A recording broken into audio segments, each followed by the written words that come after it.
Heute ist ein guter Tag, um mal wieder richtig schön klar Schiff zu machen bei mir zu Hause. Ich habe vor, alles Mögliche zu putzen und sauber zu machen, aufzuräumen.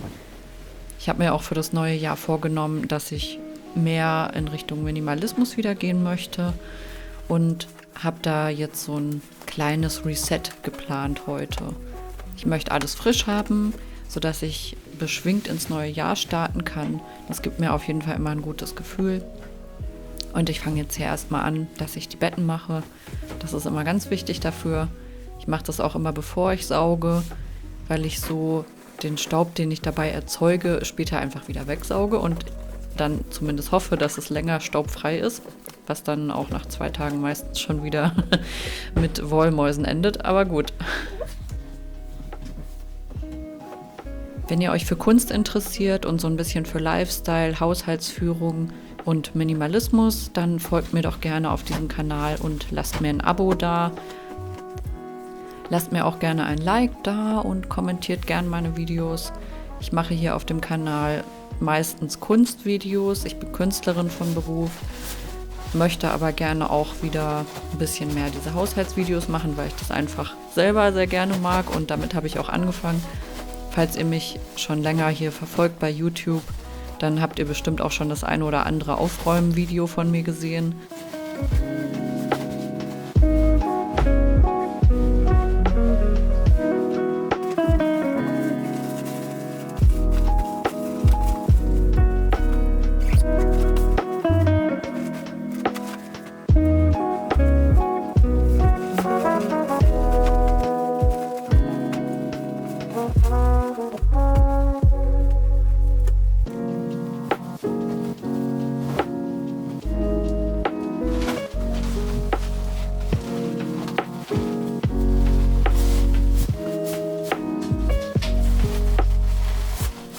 Ich mache das Bett meistens alle 1 bis 2 Wochen neu, beziehungsweise beziehe ich das neu und wasche alles, weil mir einfach ein frisches, sauberes Bett sehr wichtig ist und ich dann auch besser schlafen kann.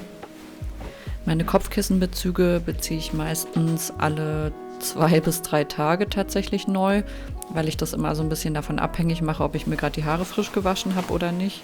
Ich mag das einfach lieber, mich mit frischen, sauberen Haaren auf einen neuen Kissenbezug zu legen, der ebenfalls frisch ist. Und da bin ich einfach sehr penibel. Das bekommt man aus mir auch nicht mehr raus. Also ich brauche meine frischen Kissenbezüge und ich habe auch immer welche zum Wechseln da.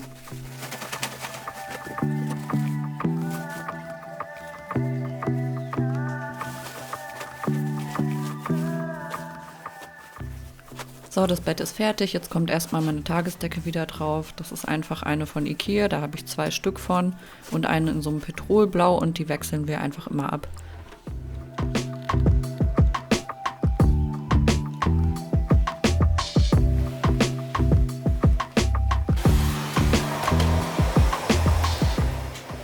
Dann wird das Zimmer einmal komplett durchgesaugt und da gehe ich auch immer in alle Ecken rein.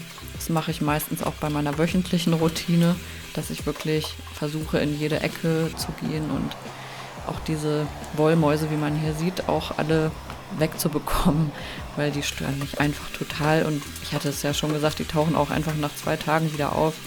Da kann man machen, was man möchte. Die sind einfach super hartnäckig.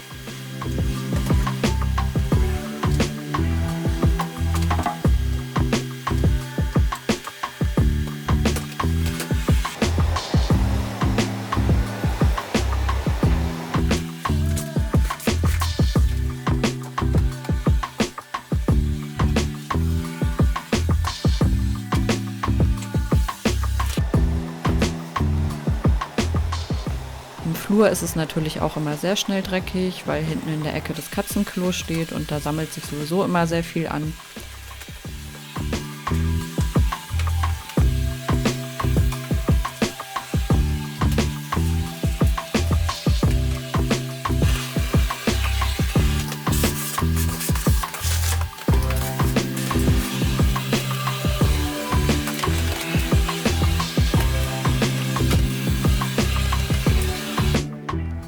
Ich fülle meine Reiniger immer sehr gerne um, weil ich die Verpackungen immer so hässlich finde.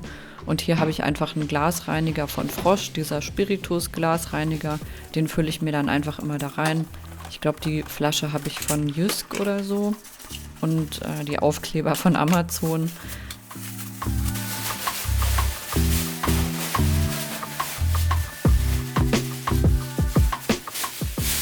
Ich muss natürlich auch den Müll machen, das mache ich auch in der ganzen Wohnung, sammle ich überall die Mülltüten ein und die kommen dann erstmal weg, damit alles bereit ist für das neue Jahr. Dann wird das Bad erstmal komplett gesaugt, damit ich danach putzen kann.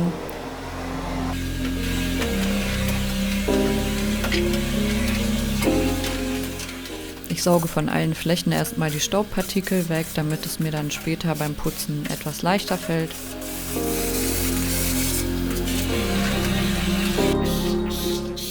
Den Badreiniger lasse ich erstmal ein bisschen einwirken, damit sich der ganze Kalk lösen kann.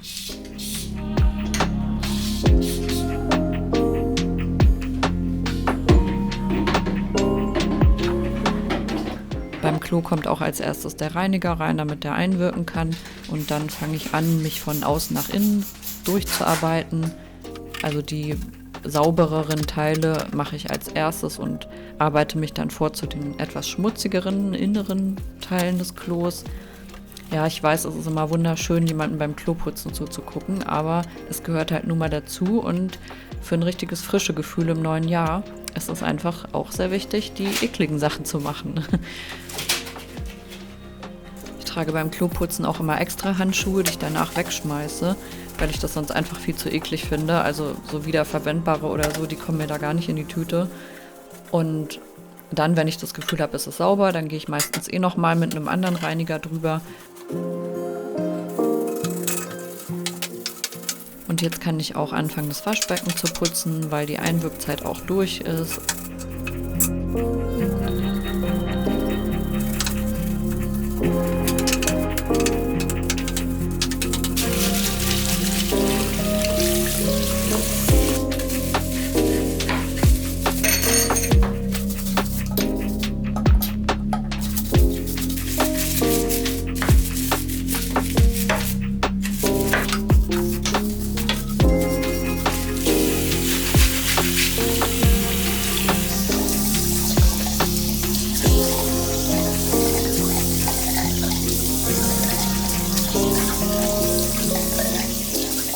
Wenn ich fertig bin, dann trockne ich das Ganze auch nochmal mit einem Mikrofasertuch, einfach damit es schön glänzt und damit sich nicht wieder so schnell neue Kalkstellen da entwickeln.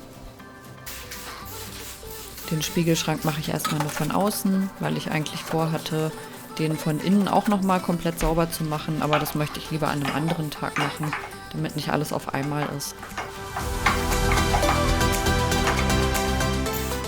Nicht nur das Waschbecken an sich, auch die Stellen drumherum mache ich gerne auch nochmal richtig sauber. Ich habe mir letzten Sommer sogar einmal richtig Zeit genommen und habe das komplette Bad, also alle Fliesen da drin, abgeputzt mit Glasreiniger. Da war ich auch gut mit beschäftigt und es war auch recht anstrengend, aber ich finde, es hat sich gelohnt und ich mache das einfach alles von Hand. Ich habe keine Lust, da extra nochmal irgendeinen Mop oder so zu holen. Ich mache das dann so, ich wische einmal so kurz über den Boden und unser Bad ist ja auch ziemlich klein, da geht das auch ziemlich fix.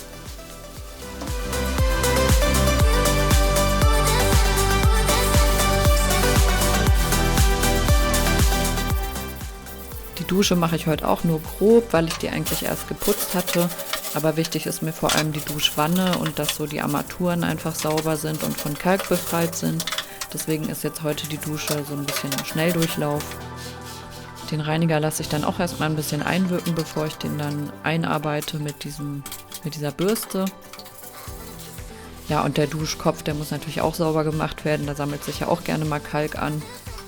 Man kann auch den ganzen Duschkopf in so eine Gefrierbeuteltüte einlegen, in der Essig drin ist und den dann mit so einem Gummi zumachen. Das habe ich auch schon mal gemacht. Da geht super der Kalk weg. Also das ist so ein kleiner Geheimtipp.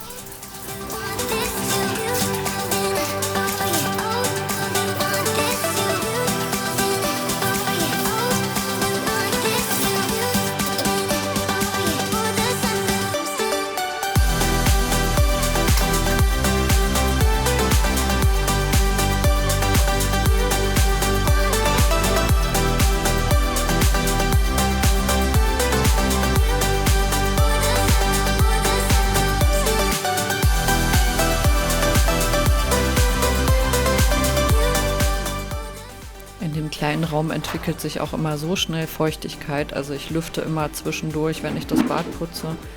Es schneit heute übrigens auch total. Also so eine richtig schöne, frische Winterluft ist das hier. Wenn ich richtig fancy drauf bin, dann putze ich auch noch den Behälter von meiner Klobürste. Aber dauernd muss man das ja jetzt auch nicht machen. Also ich mache da dann wirklich Chlorreiniger drauf oder so, damit da alle Bakterien bloß weggehen. Man kann bestimmt auch Essig nehmen, aber bei Chlorreiniger ist halt auch der Vorteil, dass es ein bisschen bleicht. Und ich habe es halt auch gerne sauber und weiß. Deswegen, ja, ich mag eigentlich keinen Chlorreiniger. Ich hasse den Geruch auch und es ist ja auch nicht so gesundheitsfördernd. Aber ich glaube, wenn man den nur ab und zu verwendet, ist es auch nicht so schlimm. Und auch für die Ecken in der Dusche habe ich bisher noch nichts Besseres gefunden. Wir haben ja leider ein sehr enges, schmales Bad und da sammelt sich auch immer sehr viel Feuchtigkeit an. Wenn man da nicht hinterher ist, dann hat man nachher Schimmel in den Ecken und das möchte man ja auch nicht.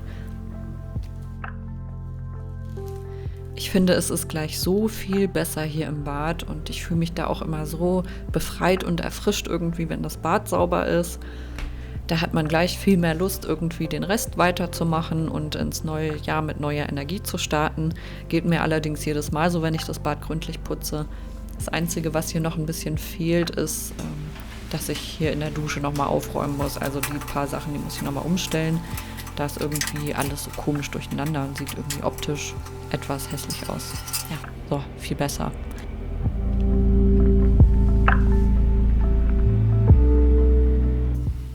Und um das Ganze nochmal abzuschließen, sprühe ich nochmal einen Raumduft hier rein, damit es schön aromatisch und frisch riecht. Also nicht nur durch die Putzmittel, sondern auch so nochmal. Und der kommt auch hier ins Schlafzimmer. Ich mache das gerne so als Abschluss.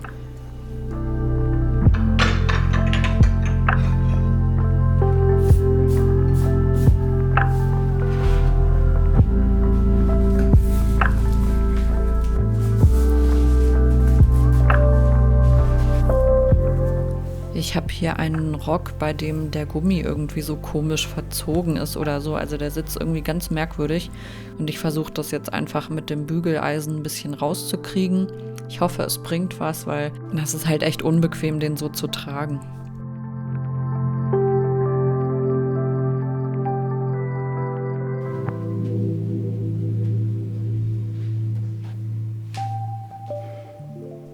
Ja, es ist auf jeden Fall schon ein bisschen besser. Ich muss es beim nächsten Tragen dann sehen, ob es wirklich viel gebracht hat oder ob der ein Fall für die Kleidersammlung ist. Aber ja, wäre eigentlich sehr schade drum, weil ich habe ihn noch gar nicht so lange.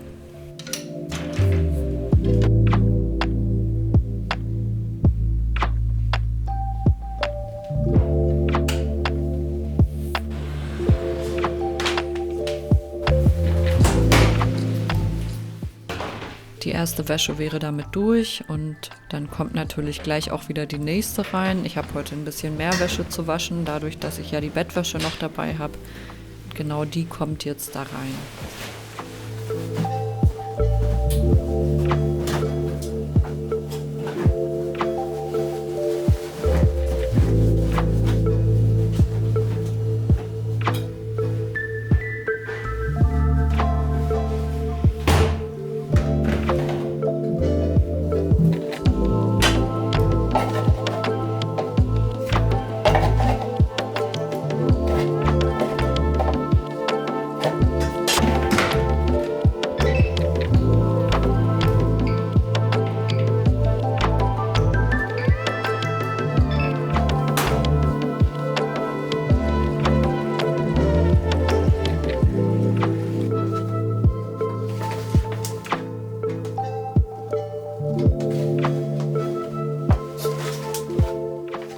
Bei den Sachen hier muss ich aussortieren, was davon in den Trockner kann und was nicht. Also sowas wie Socken zum Beispiel oder Sachen aus Baumwolle.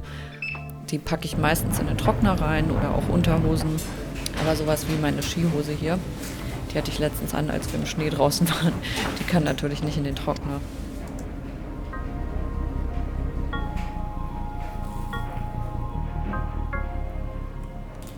Ich werde mich dann heute auf jeden Fall auch nochmal um meine Geburtstagsgaben kümmern, also das aufräumen, was ich zum Geburtstag bekommen habe. Und das werde ich später machen, aber erstmal räume ich zumindest die Tüte hier weg, damit nicht alles im Weg rumliegt.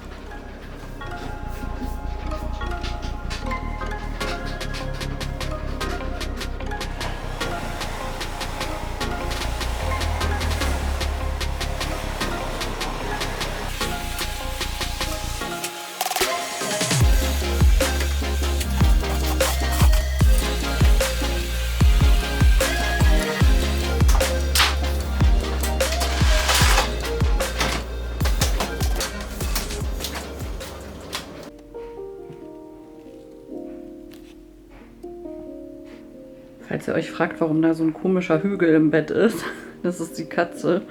Das ist Talvi. Die versteckt sich immer unter der Decke. Was machst du denn da drin? Kuckuck.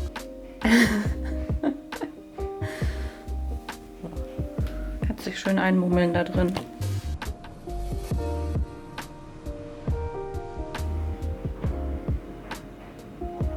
Draußen schneit es ja ziemlich doll. Und deswegen habe ich hier erstmal so einen Lappen drunter gelegt, dass, wenn mein Mann vom Rauchen reinkommt, nicht der ganze Boden nass ist. Ist mir auf jeden Fall wichtig, sonst quillt ja auch das Parkett auf. Und dann ist hier eine Stelle, die mich immer triggert. Da geht nämlich der Vorhang immer raus, wenn man da zu doll dran zieht, weil da hinten einfach kein Stopper oder sonst wie dran ist. Ist einfach so offen. Und leider kann man für diese Vorhangstange auch keine kaufen. Tja, deswegen muss ich wohl damit leben, dass ich die immer wieder da drauf ziehen muss. Und das mache ich jetzt auch.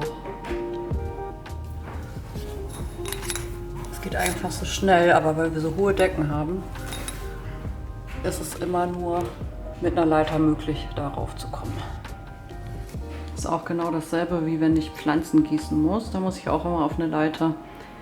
Weil wenn ich die unten hinstellen würde, würden die Katzen die wieder anknabbern. Deswegen müssen alle Pflanzen weiter oben sein, sodass sie nicht rankommen können. Und dann komme ich halt leider auch nur mit einer Leiter daran. Ich habe keine Gießkanne. Ich habe immer einfach meine Wasserflasche. Die benutze ich auch für die Pflanzen, um die zu gießen. Weil ich finde, da kann man genauso gut draus ausschenken wie aus so einer Gießkanne. Und die benutze ich halt zum Wassertrinken, logischerweise. Da brauche ich dann nicht noch mehr. Steht ja auch alles nur wieder rum und staubt ein. Also diese Flasche hier ist super für alles geeignet.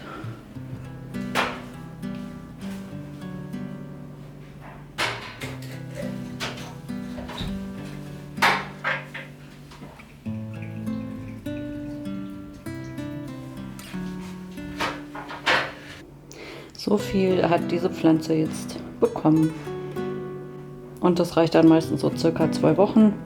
Aber die Pflanze kommt auch sehr gut damit aus, wenn man sie nicht dauernd gießt. Ist vielleicht sogar besser bei denen, wenn die so ein bisschen heller werden und irgendwie trocken aussehen. Also ich sehe es denen einfach immer an, ob die Wasser brauchen oder nicht. Und dann gieße ich meistens so alle 1,5 bis 2 Wochen.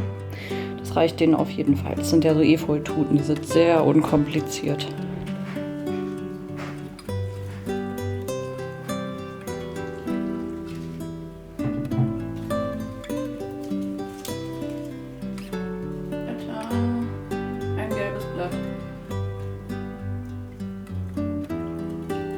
Auch versorgt.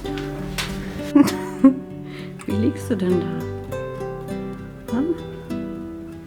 Es ist schön gemütlich, draußen ist es kalt. Hm?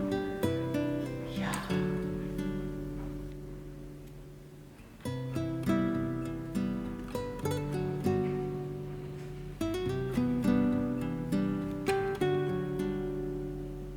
Du hast es auch schön warm, ne? Schön kuschelig.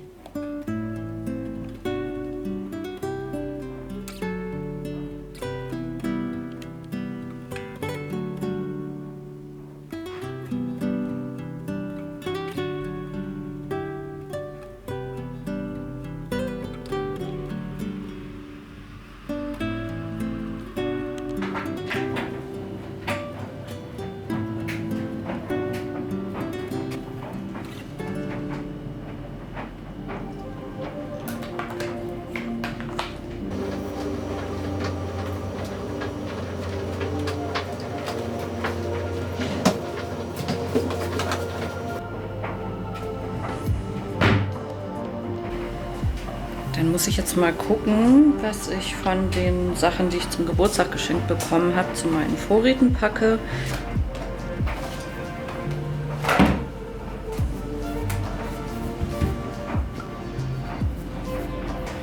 Zum Beispiel hier diese Lait de Douche, dieses Duschgel, was aber so cremig ist, von Biotherm, hat mein Mann mir geschenkt. Und das wird erstmal zu meinen Vorräten kommen. Das hier kommt auch zu meinen Vorräten. Ich habe halt, wie gesagt, erstmal noch genug und dann wechsle ich das aus, wenn ich soweit bin. Das kommt in die Süßigkeiten-Schublade. Dann die Seife hier, die kommt auf jeden Fall auch erstmal zu meinen Vorräten, wobei ich wirklich Lust hätte, die jetzt schon auszuprobieren. Weil ich liebe einfach die Marke L'Occitane. Die riecht halt auch so gut, ne? So nach Lavendel. Ich mag das halt auch ganz gerne, erst ein Seifenstück zu benutzen und dann mit so einem Schaum oder so nochmal drüber zu waschen, also so Double Cleansing des Körpers. Irgendwie fühlt man sich dann so richtig verwöhnt und sauber. Ja, und die würde ich am liebsten schon ausprobieren, aber ich glaube, ich halte mich nochmal zurück und tue die erstmal zu meinen Vorräten, weil wie gesagt, ich habe auch Sachen noch in Benutzung und die möchte ich erstmal aufbrauchen. Dann habe ich hier noch die Karten, die kommen erstmal zu meinen Erinnerungen. Mal gucken, wie lange ich sie aufhebe, weiß ich noch nicht. Meistens werfe ich die nach einer Weile dann weg. Aber manchmal sind ja auch Karten so schön geschrieben, dann hebt man die gerne auf und freut sich einfach darüber, dass man so ein schönes Geschenk bekommen hat. Die kommt auf jeden Fall auch zu den Vorräten, weil wir müssen unbedingt noch unsere Weihnachtskerzen erst aufbrauchen. Und danach kommt die hier dran. Da freue ich mich auch schon drauf, weil die riecht richtig gut. So, das kommt weg. Das ist als Unterlage zum Malen. Das brauche ich auf jeden Fall dafür. Kommt wieder an die Seite. Das kommt auch weg. Also hier, wie gesagt, Weihnachtskerzen, die müssen als erstes verbrannt werden. Und hier ist ja auch noch voll viel drin. In der großen roten. Wo ich auch schon so Shorts mitgedreht habe. Da ist noch voll viel drin. Also die halten sich wirklich ewig. Es riecht halt dann hier so weihnachtlich die ganze Zeit noch, aber macht ja nichts. Es ist ja ein schönes Licht auch abends. Genau.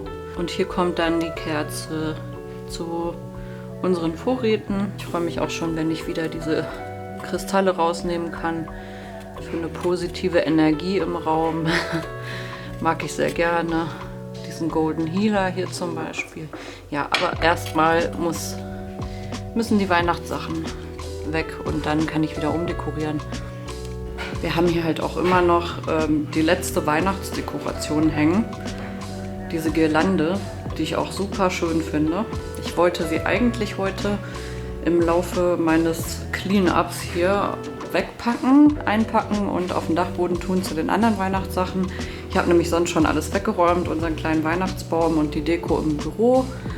Aber mein Mann möchte unbedingt noch für 1, 2, 3 Tage diese Girlande hier haben, weil er findet, das sieht halt schön winterlich aus, wenn draußen Schnee liegt. Und ja, dann behalten wir die halt so lange noch dran. Ja, sieht doch sehr schön aus. Einmal Weihnachten noch. Hier das Büro habe ich zum Beispiel schon wieder umgestaltet. Da habe ich die weihnachtlichen Sachen eingepackt und oben in die Weihnachtskiste auf dem Dachboden.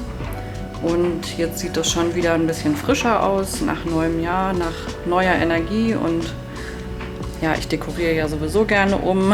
Eigentlich fehlt hier auch noch ein Korb, aber der steht momentan im Flur. Den muss ich da auch stehen lassen, weil die Katzen sonst an die Girlande gehen. Ich zeige das auch mal kurz. Hier, dieser Korb, der muss da stehen, weil sonst kommen die da besser ran und die haben hier schon rumgeknabbert an der Pflanze. Ja, man kann sie leider nicht davon abhalten. Aber hier sieht es schon mal wieder sehr frisch aus. Frisch und nicht mehr weihnachtlich und das finde ich super. Hier habe ich an die Seite zum Beispiel diese dekorative Bibel hingestellt. Ich lese eigentlich immer in einer anderen von Joyce Meyer, wo auch Kommentare drin sind. Und die benutze ich eigentlich gar nicht so viel. Aber die macht sich halt als Deko richtig schön. Deswegen habe ich die hier so an die Seite gestellt. Und ich finde, es sieht irgendwie ganz nett aus. Keine Ahnung. Gibt so einen kleinen Kontrast in die Ecke da. Nur zur Info, falls es irgendwen interessiert, damit meine ich diese hier. Das ist die kommentierte Bibel in Kunstledereinband mit Kommentaren von Joyce Meyer. Ich finde die richtig schön, sieht auch so cool minimalistisch aus, in diesem Beige-Ton. Und ja, da lese ich einfach lieber drin, muss ich ehrlich sagen.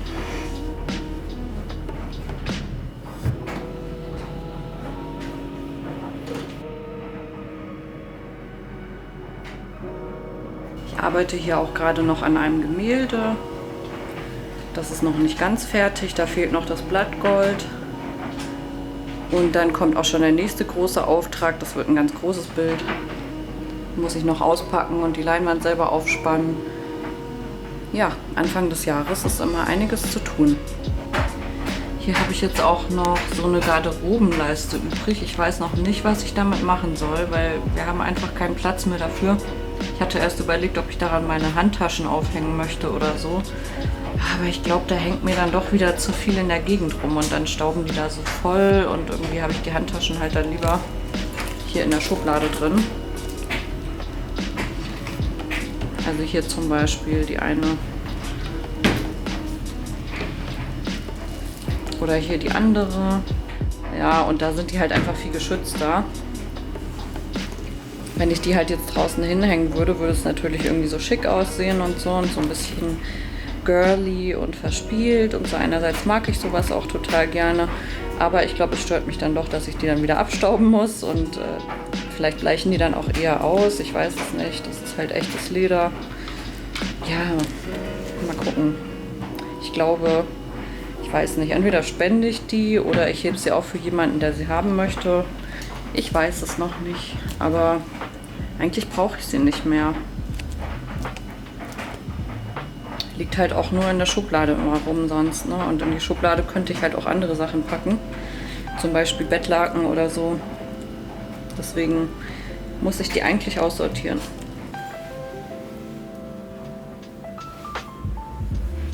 Bin mir irgendwie nicht sicher, ob ich die Seife auf diesem Seifensäckchen einfach lassen soll oder ob ich die in so eine Schale reinpacke.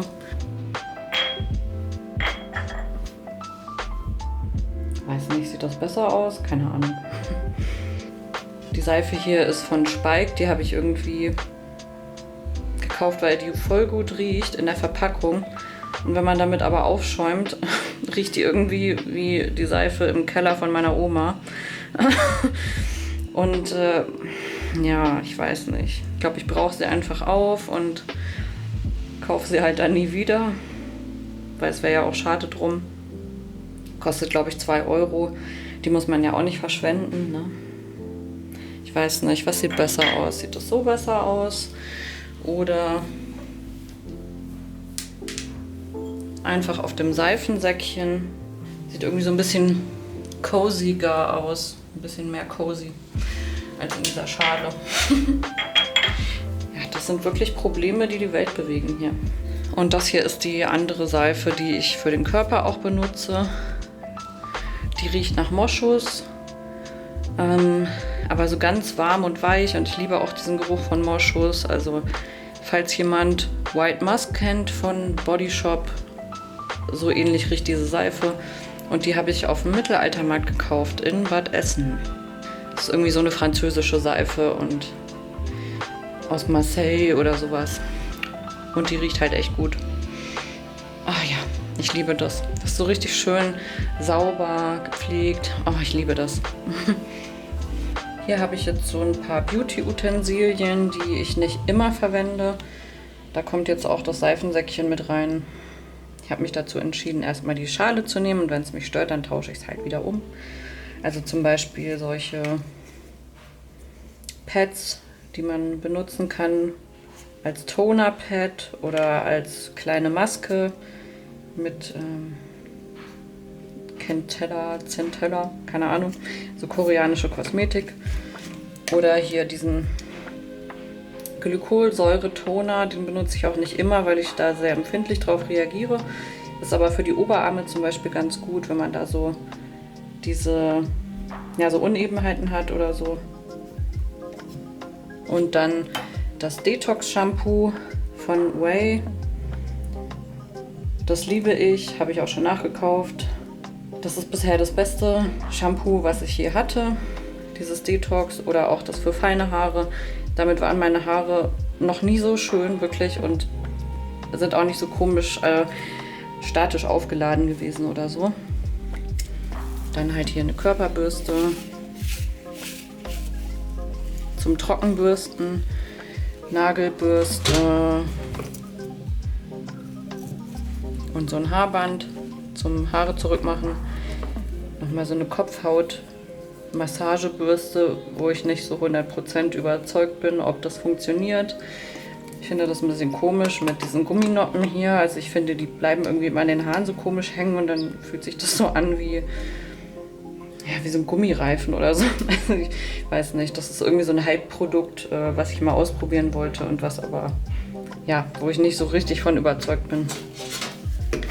Aber durch die Körbchen hier ist erstmal alles wieder schön aufgeräumt. Und unten ist Toilettenpapier drin. Und dann packen wir da meistens halt unsere Klamotten rein. Entweder hier in das Fach oder da drüber noch. Oder in den Schlafanzug oder so. Ja, wichtig ist mir mal, dass alles schön aufgeräumt ist. Ich habe vorhin auch festgestellt, dass unsere Handseife in der Küche leer ist. Die werde ich jetzt erstmal nachfüllen.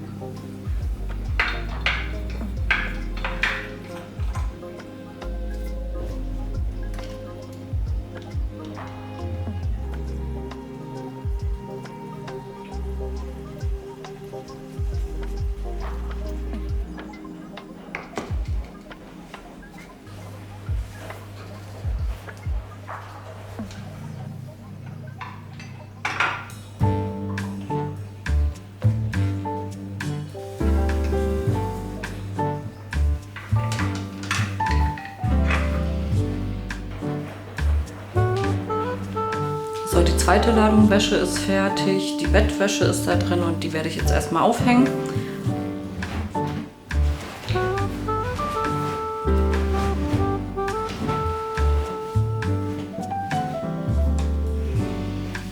So, und jetzt kommt der ganze Rest hier erstmal in die Waschmaschine und dann bin ich auch wirklich durch für heute.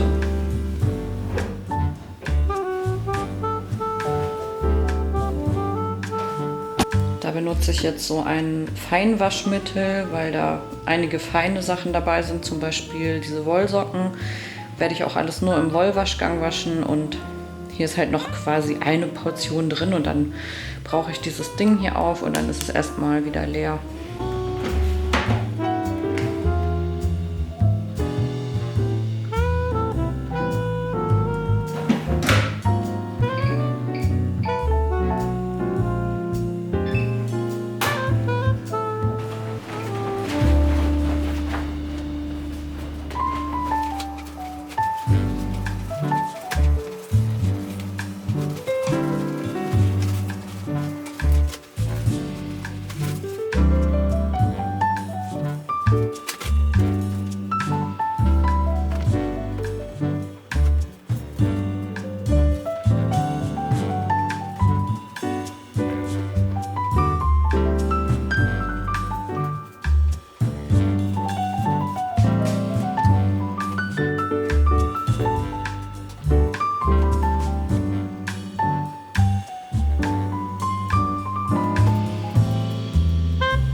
Stuhl muss da unbedingt auch wieder weg. Das sieht nämlich total blöd aus irgendwie. Der sieht irgendwie aus, total fehl am Platz und irgendwie wie im Wartezimmer oder so. Den haben wir auch nur rausgeräumt für unser Frühstück, damit wir da nicht in Bedrängnis geraten und ein bisschen mehr Platz haben. Deswegen kommt er jetzt wieder zurück in die Küche.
Als letztes möchte ich dann noch einmal im Wohnzimmer aufräumen, bevor ich es mir mit einer Tasse Kaffee gemütlich mache.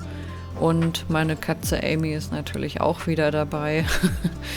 Aber die liegt sowieso den ganzen Tag rum, insofern ist das gar nichts Besonderes.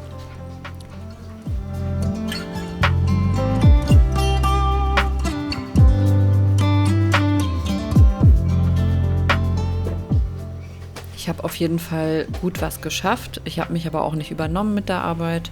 Und genauso habe ich das ganz gerne, dass ich einfach motiviert ein paar Sachen fertigstellen kann, mich danach ein bisschen ausruhen kann und dann auch noch ein bisschen was vom Tag habe. Bei dem schönen Schneewetter draußen müssen wir nämlich auch unbedingt noch mal eine Runde rausgehen. Da ziehe ich mir dann meine Winterschuhe an und dann geht's ab in den Schnee oder Schneematsch, je nachdem, was dann noch übrig ist. Ich muss mir auf jeden Fall noch ein paar Gedanken machen zu manchen Sachen, ob ich die aussortieren will oder nicht. Aber so habe ich erstmal einen Überblick, es ist alles schön aufgeräumt und ich habe dann immer das Gefühl, dass ich dann viel klarer denken kann. Und ich wünsche euch auf jeden Fall erstmal einen schönen weiteren Januar und einen guten Start ins neue Jahr. Wenn euch das Video gefallen hat, dann abonniert mich gerne, lasst mir ein Like da und bis zum nächsten Mal.